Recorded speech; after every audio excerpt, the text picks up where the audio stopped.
नमस्कार दोस्तों, आपका स्वागत है आपके अपने YouTube channel Vidhi judicial academy में। मेरा नाम है Vijendra Verma and I am the director founder of the Vidhi judicial academy. We provide coaching for the judicial services exams, and through this video we are trying to reach out to you to provide you full professional exam oriented coaching for the judicial services, and that is free of cost. इन classes में जो videos हम आपको provide करेंगे, we are going to provide you the entire foundation course including all the books, including all the details whether it is required for the prelims or mains or for the guidance for the interview. Means in videos को आपने सिर्फ इतना करना है, sequence में देखना है, playlist को अच्छी तरीके से देखना है। सब्जेक्ट वाइज मिल जाएंगे आपको, CPC, constitution, contract, BNS, BNSS, इन सब की प्लेलिस्ट आपको सीक्वेंस में मिलेगी।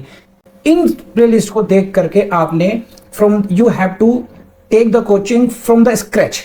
फर्स्ट वीडियो से लेके लास्ट वीडियो तक आपने करना है। उन्हीं वीडियोस में आपको गाइड किया गया है कि किस तरीके से आप किसी को कोई सा particular provision, section, sub section उसको प्रीलिम्स के लिए पढ़ना है क्या, मेंस के लिए पढ़ना है क्या, और उसके किस तरीके से नोट्स करने चाहिए, कैसे आपको रिवीजन करना चाहिए। इन्हीं वीडियोस में डिटेल में गाइडेंस आपको मिलेगी।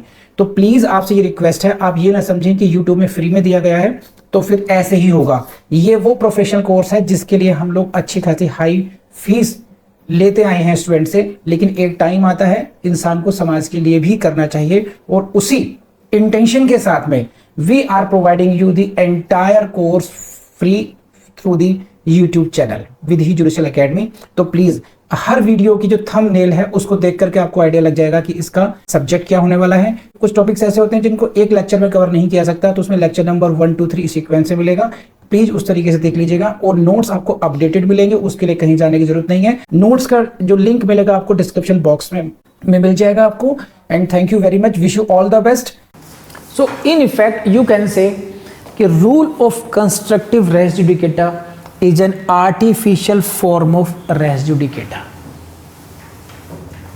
क्या कह दिया ये? What is this? Rule of constructive res judicata is what? An artificial form of res judicata। Please raise hand कितने लोग पढ़ के समझ पा रहे हैं इस बात को। 1, 2, 3, 4, 5, 6। मैं समझाता हूँ उसको।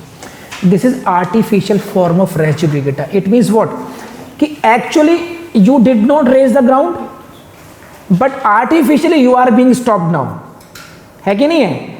You did not, जैसे हमने अभी इसी केस में, again I bring to this, in this illustration you did not raise the ground of being mortgagee, है ना, but artificially you are deemed to have raised this ground as well।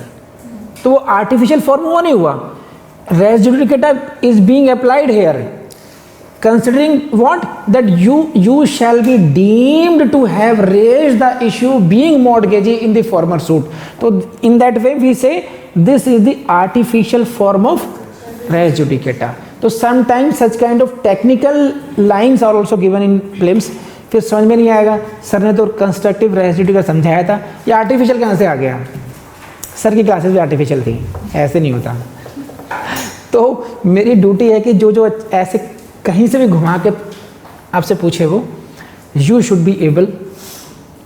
लेकिन मुझे पता है 50% लोग यही करते हैं कि ट्रेन में बैठे होंगे, अरे यार सर ने कराया था, समझाया था सर ने, टॉन्ट भी कैसे थे बहुत सारे, हम तब भी नहीं समझे, है कि नहीं? मत करना ऐसे।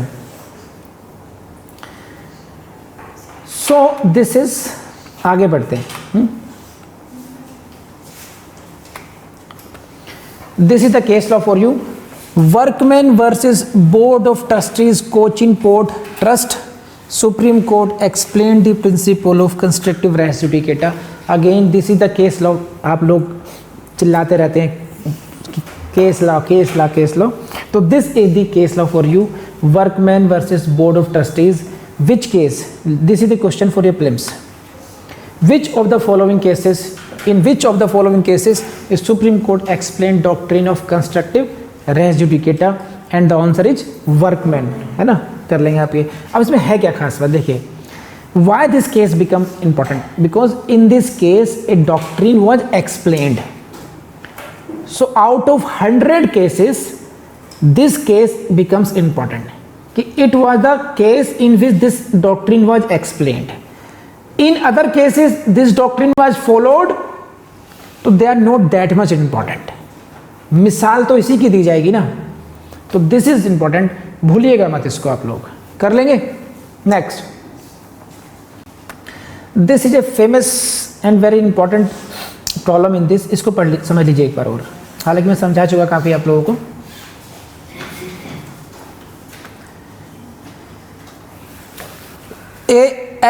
ए हिंदू डाइज लिविंग ए विडो, है ना, एक हिंदू की मृत्यु हो जाती है और उसके पीछे एक विधवा रह जाती है, widow. The widow makes a gift to her brother B of certain property belonging to her husband, जो उसके मृतक पति की संपत्ति थी उसमें से वो कुछ को या सभी प्रॉपर्टी को अपने भाई को गिफ्ट कर देती है। ठीक है, she is wife, she is widow, and then she gifted the property to her brother, that property belonged to husband. This is first set of facts. Now after the death of the widow, अब widow की मृत्यु भी हो गई, A alleging that he and X were members of joint family, A comes into the picture.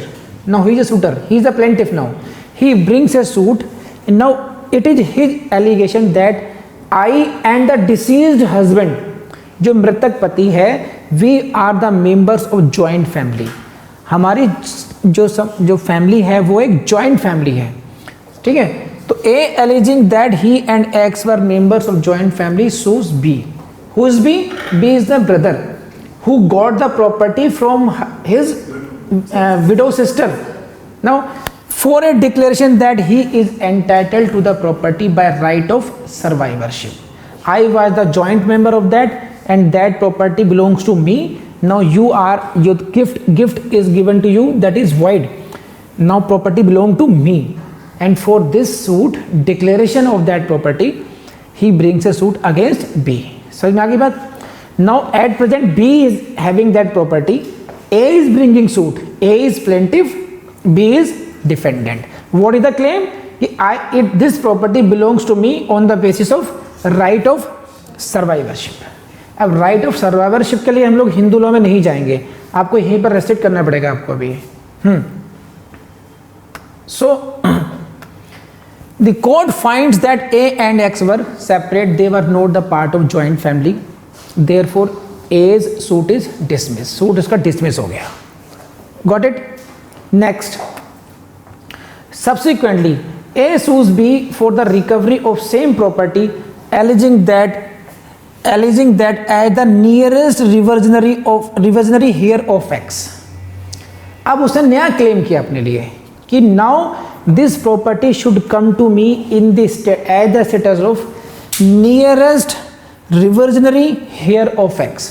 इसको थोड़ा समझा देता हूँ, रिवर्जनरी क्या मतलब है कि मृत्यु के बाद में जो प्रॉपर्टी वापस आनी चाहिए थी उनके पास, हस्बैंड से प्रॉपर्टी किसके पास गई? वाइफ के पास गई।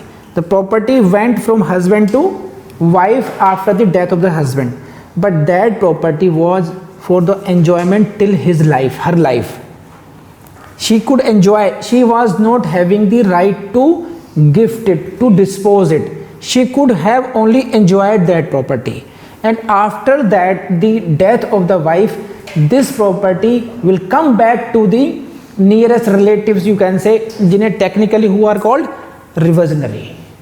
So A is saying कि I am the nearest reversionary. After the death of the widow, this property should come back to me. He became entitled to the property on the death of the widow. Widow की death के बाद में I became entitled to this property, and the alienation made by her in favor of B was not binding upon him. The widow gifted the property to her brother, but it is not binding upon B, because after the death of the wife, this property belongs to me. So here in essence, technically, in the former suit, he based his right on the right of survivorship. In the subsequent suit, he is setting his title on the basis of heirship. So these are two different suits, former suit, subsequent suit. In the former suit, he is taking survivorship as a ground of attack. In the second suit, he is taking ground of heirship as attack. Now this ground should have been raised in the former suit itself. Are you getting this point or not? So this is the suit is barred as res judicata. A might and ought to have set up the title by heirship as a ground of attack in the former suit. You got it or not? So he did not raise, he did not set up, he did not raise this ground of heirship in former suit. Therefore artificially, constructively, now he is res judicata, might and ought की category में इसका ये नियम आ जाता है. बोलो हाँ है ना, कर लेंगे आप लोग. तो मैंने पूरी कोशिश की है कि आपके इसके कॉन्सेप्ट को समझ जाएं आप लोग, है ना, एंड आई होप कर लेंगे आप.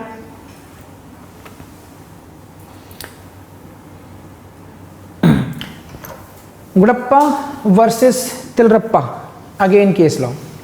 The matter will therefore be deemed to have been directly and substantially in issue in that suit, and it will also be deemed to have been heard and finally decided against a. These are the facts of the case of Gudappa versus Tilrappa. Very famous case for you.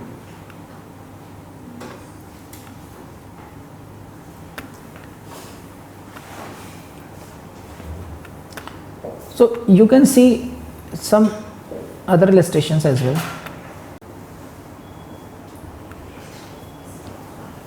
तो कर लिया आप लोगों ने, आगे बढ़ते हैं ना. अब समझिए, देखिए. Now come to the whether the rule of res judicata or rule of constructive res judicata is applicable in execution proceedings or not. This is the next topic now. I have completed that topic. What? Constructive res judicata. Case law आपको बता दिया, illustration आपको समझा दिए, language में जो technical issues थी वो आपको समझा दिए गए. Now come to the execution proceedings में. So whether the res judicata is applicable in case of execution proceedings और not, you will have to go explanation 7th for that. Got it और not? And now it says what? This is applicable constructive res judicata. I read you. This is explanation 7. The provisions of this section, this is explanation 7th. The provisions of this section shall apply to a proceeding for the execution of a decree, and references in this section to any suit, issue or former suit shall be construed as references respectively to a proceeding for the execution of the decree, question arising in such proceedings, and a former proceeding for the execution of that decree. ये समझ में नहीं आया होगा आपको, ना ही समझने की ज़रूरत है इतने टेक्निकलिटीज़ में जाने की. आपको सिर्फ इतना जानने की ज़रूरत है कि आपको the provisions of this section shall apply to the proceeding for the execution of a decree. बस इतना याद रखिए आप लोगों को कि whether the concept of res judicata और constructive res judicata is applicable in the execution proceedings और not.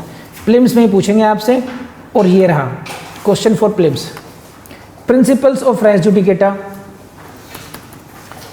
applies to arbitration proceedings, ये to suits as well as execution proceedings. Answer is execution proceedings, दोनों में, suit as well as execution proceedings. Multiple times this question has been asked. Explanation to section 11 of CPC provides that principles of res judicata is applicable to execution proceedings also. Which explanation? 7th. तो जैसे आप लोगों ने explanation 4th याद रखा for the constructive res judicata, you should remember the explanation 7th, that because of that the concept of res judicata is also applicable in case of execution proceedings. इतना याद कर लीजिए, आपका काम हो जाएगा. You need not to remember the exact wordings of explanation 7th. जैसे मैं इतना कम काम करता हूँ, बड़े खुश रहते हैं कि बस इतना से काम चल जाएगा. लिटरली इससे काम चल जाएगा. आपको अक्सर ऐसा लगता होगा लोग फेल क्यों होते हैं इतना, फिर तो देखिए वो जो फेल होते हैं उनसे जाके पूछो कि पढ़ने का तरीका क्या है. अगर आपने पढ़ने का वो तरीका अडॉप्ट किया जो इन वीडियोस में समझाया गया है, 101% आप ऑफिसर हो गए और मिनिमम टाइम में हो गए आप लोग. बस आपको कहीं और कोचिंग करने की जरूरत नहीं है. बिलीव मी, ना विधि जुडिशियल एकेडमी में भी नोट्स आपको एडमिशन लेने की जरूरत नहीं है. आप इन वीडियो से जज बन सकते हैं, इस बात को ध्यान रखिएगा. Just keep learning. एंड अगर हो सकता हो, बहुत दिक्कत नहीं हो, तो प्लीज़ लाइक भी कर दीजिए, कमेंट भी कर दीजिए और इन वीडियोस को शेयर भी कर दीजिए। हो सकता है आपके हाथ से किसका भला हो जाए, है कि नहीं है? Okay, bye bye and see you in the next video. Thank you.